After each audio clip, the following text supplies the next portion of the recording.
বিসমিল্লাহির রহমানির রহিম। সকল প্রশংসা আল্লাহর জন্য। চলমান ঘটনায় দেশের বিভিন্ন স্থানে কোটা বিরোধী আন্দোলনের সময় ছাত্র জনতা এবং আমাদের অনেক পুলিশ সদস্য নিহত এবং আহত হয়েছেন। দেশের অনেক ক্ষয়ক্ষতি হয়েছে।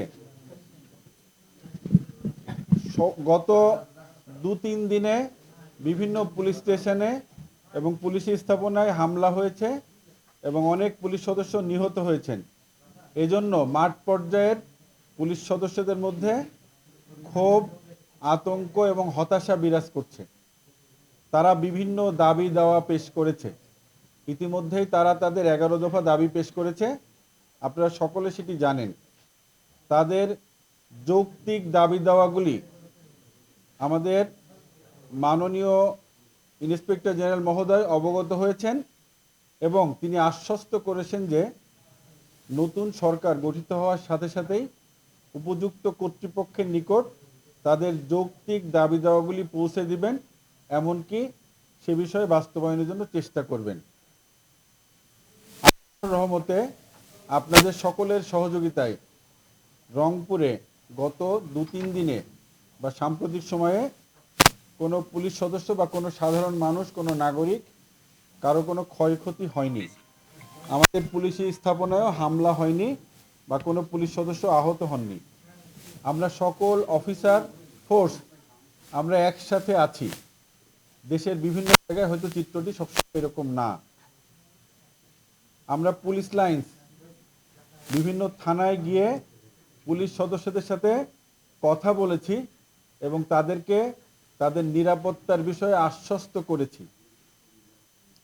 কিন্তু তাদের ভিতরে কিছু বিষয়ে হতাশা আছে এবং তারা অপেক্ষা করছে যে হয়তোবা তাদের যৌক্তিক দাবি দেওয়াগুলো খুব দ্রুত যদি সমাধান হয় তারা কাজে ফেরার জন্য আগ্রহী। আমি অত্যন্ত কৃতজ্ঞতার সাথে রংপুরের সকল রাজনৈতিক নেতৃবৃন্দ, সাংবাদিক, সুশীল সমাজের প্রতিনিধি, শিক্ষক, ছাত্রদেরকে ধন্যবাদ জানাচ্ছি, আন্তরিক অভিনন্দন জানাচ্ছি। এই দুঃসময়ে যদি তারা দায়িত্বশীল ভূমিকা পালন না করতেন তাহলে রংপুরেও হয়তো অনেক ঘটনা ঘটতো, দুর্ঘটনা ঘটতো, পুলিশ আক্রান্ত হতো বা আরও নানান ধরনের ঘটনা ঘটতে পারত। আমি বিশেষ করে রংপুর মহানগর বিএনপি, জামায়াত ইসলামী রংপুর মহানগর শাখা এবং জেলা শাখা, জাতীয় পার্টি, বিশেষ করে মাননীয় মেয়র মহোদয়, রংপুর সিটি কর্পোরেশন মেয়র মহোদয়, ইসলামিক শাসনতন্ত্র আন্দোলন সহ সুশীল সমাজের নেতৃবৃন্দ, বিশ্ববিদ্যালয়ের শিক্ষকদের সাথে আমরা একাধিক মিটিং করেছি এবং তারা আমাদেরকে সর্বাত্মক সহযোগিতার আশ্বাস প্রদান করেছেন এবং তারা আমাদেরকে সহযোগিতা করে যাচ্ছেন। যেহেতু পুলিশ ফরমালি বিভিন্ন জায়গায় যে নিরাপত্তা ডিউটি করে সেই ডিউটিটি হচ্ছে না, দেশের বিভিন্ন স্থানে, ঢাকা সহ দেশের বিভিন্ন স্থানে অনেক ধরনের দুর্ঘটনা ঘটেছে, অপরাধমূলক কর্মকাণ্ড ঘটেছে। আমি এই কমিশনার হিসাবে এই শহরবাসীর নিরাপত্তার দায়িত্ব আমার, কিন্তু এই উদ্ভূত পরিস্থিতিতে আমি পরিপূর্ণভাবে আমার দায়িত্ব পালন করতে পারছি না। আমি আপনাদের মাধ্যমে রংপুরের সকল বিবেকবান মানুষের কাছে আকুল আবেদন জানাই, আপনারা নগরবাসীর নিরাপত্তার জন্য সচেষ্ট হন। রাজনৈতিক দল, পেশাজীবী সংগঠন, সামাজিক সংগঠন সকলের নিকট এটি আমার বিনীত আবেদন। একটা বিশেষ পরিস্থিতিতে আমরা এখানে একত্রিত হয়েছি। আমরা সকলেই দায়িত্বশীল এবং দেশের জন্য যেটি ভালো হয় সেই আচরণটুকু প্রত্যাশা সকলের কাছ থেকে করি। আমাদের অনেকের অনেক প্রশ্ন থাকতে পারে, অনেক জিজ্ঞাসা থাকতে পারে। অনেক জিজ্ঞাসার জবাব পেয়ে দেশের পরিস্থিতি, রংপুরের পরিস্থিতি নতুন করে উত্তপ্ত হতে পারে। আমি আপনাদের কাছে আবেদন জানাবো, আজকের এই প্রেস কনফারেন্সে আপনারা ফোকাস করবেন যে আমরা নগরবাসীর কাছে সাহায্য চাচ্ছি, সহযোগিতা চাচ্ছি। নগরবাসীর সহযোগিতা ছাড়া রংপুরবাসীকে নিরাপত্তা দেওয়ার এই মুহূর্তে আমার তেমন কোনো অপশান নাই। যদিও আমাদের সেনাবাহিনীর টহল আছে, আমাদের যেসব সামাজিক সংগঠনগুলা, আমি দেখলাম ছাত্ররা রাস্তাতে ট্রাফিক নিয়ন্ত্রণ করছে, স্কাউটের বিএনসিসির ছেলেমেয়েরা ট্রাফিক নিয়ন্ত্রণ করছে। আমি অন্তরের অন্তঃস্থল থেকে তাদেরকে কৃতজ্ঞতা জানাই, ধন্যবাদ জানাই এবং আমি খুব আশা করছি যে খুব দ্রুততম সময়ের মধ্যেই এই পরিস্থিতি স্বাভাবিক হয়ে আসবে এবং আমরা সবাই আমাদের জীবনের ছন্দে ফিরে আসব।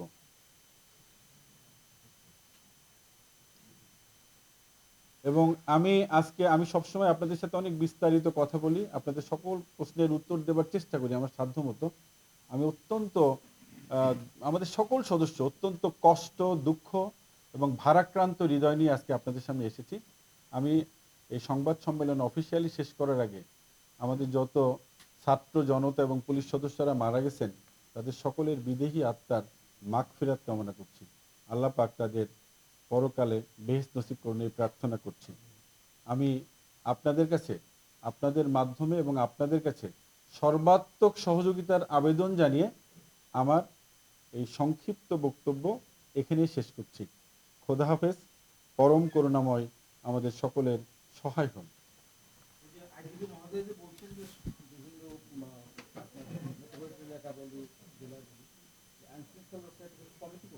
জি জি, আপনাকে ধন্যবাদ। চমৎকার একটি কথা বলেছেন।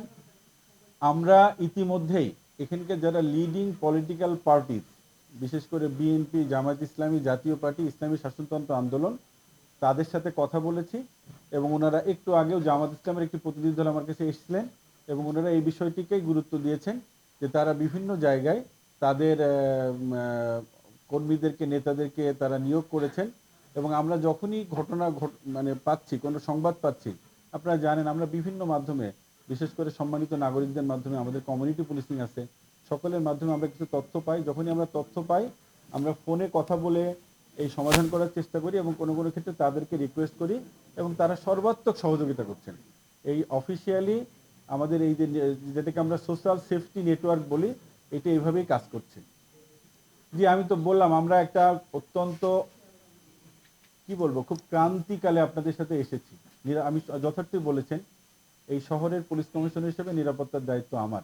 এখন আমি যাদেরকে দিয়ে কাজ করি তাদের দুঃখ, কষ্ট, তাদের হতাশার জন্য তারা কর্মবিরতি পালন করছে। কিন্তু আমাদের থানাতে লোক আছে, আপনারা জানেন, কোতোয়ালি থানা, আমাদের পুলিশ লাইন্স, আমাদের ডিবি অফিস, আমাদের ট্রাফিক অফিস, আমাদের এই অফিস, আমরা অফিসগুলি সচল রেখেছি এবং জরুরি কাজগুলি আমরা সম্পাদন করছি। আর নিরাপত্তার বিষয়টি আমরা আপনাদের সকলের সহায়তায়, ছাত্র জনতা, রাজনৈতিক নেতৃবৃন্দ সকলের সহযোগিতা আমরা করব। আর আমি সবসময় বিশ্বাস করি আল্লাহ তাআলা সবচেয়ে বড় নিরাপত্তাদাতা। আমরা আল্লাহর কাছেও প্রার্থনা করি এবং আপনাদের কাছেও সহযোগিতা প্রার্থনা করি। আমি করজোড়ে আপনাদের কাছে, সকলের কাছে এই নগরবাসীর নিরাপত্তার বিষয়টি দেখার জন্যই, যাতে করে এই সুযোগে কোনো সুযোগ সন্ধানী বা অপরাধী লোকজন অপরাধ করতে না পারে, এইটা যাতে আমরা সবাই সতর্ক থাকি, সজাগ থাকি, এটার জন্য অনুরোধ জানাচ্ছি। আমাদের কন্ট্রোল রুমের নাম্বার সচল আছে। এবং আরেকটা বিষয় আমি আপনাদেরকে বলতে চাই, আমাদের সকল অফিসাররা কিন্তু এখানে অবস্থান করছি, আমরা কিন্তু কেউ কোথাও চলে যায়নি এবং আমরা সাহসিকতার সাথে পরিস্থিতি মোকাবেলা করার চেষ্টা করছি, ধৈর্যের সাথে।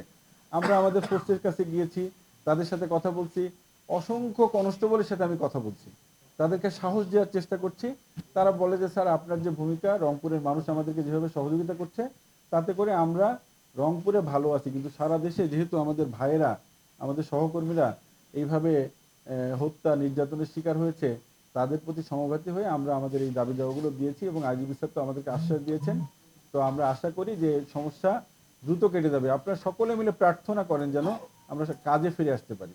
আমরা চেষ্টা করে যাচ্ছি, কিন্তু ঠিক এক্স্যাক্ট ধরেন আমাদের যেটা বলা হয়েছিল যে আজকে সন্ধ্যার মধ্যে আমরা বিভিন্ন জায়গাতে আছি, কিন্তু পূর্ণভাবে হয়তো আর একটু সময় লেগেও যেতে পারে, যেহেতু আজকে সন্ধ্যায় রাত 8টায় নতুন সরকার শপথ নেবে। আমার বিশ্বাস যে সরকার শপথ নেওয়ার সাথে সাথে যে ভ্যাকুয়ামটা আছে, ভ্যাকুয়ামটা কেটে যাবে এবং সবকিছু স্বাভাবিক হয়ে যাবে। তো আমার মনে হয় যে আজকে আমরা অন্য কোনো বিষয় নিয়ে কথা না বলি, আপনাদের শুধুমাত্র সহযোগিতাটুকু চেয়ে আমরা আপনাদের কাছ থেকে বিদায় নিতে যাচ্ছি।